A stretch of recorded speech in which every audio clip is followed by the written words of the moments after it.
Here's a quick video on how to replace the battery in your Subaru Key Fob.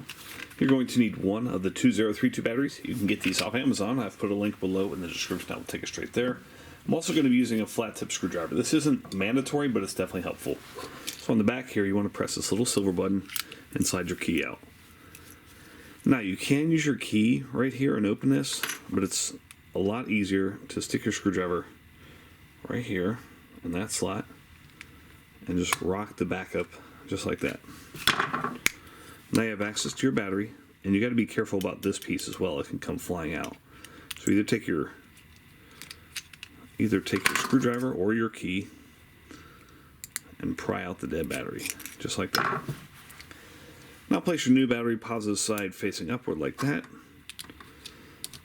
Fit that in that tray nicely. Line this up and give it a good squeeze. You can check here, make sure your red light's working, put your key back in, and you're all set. There's no need to reprogram. Hope that was helpful. Make sure you hit the thumbs up button.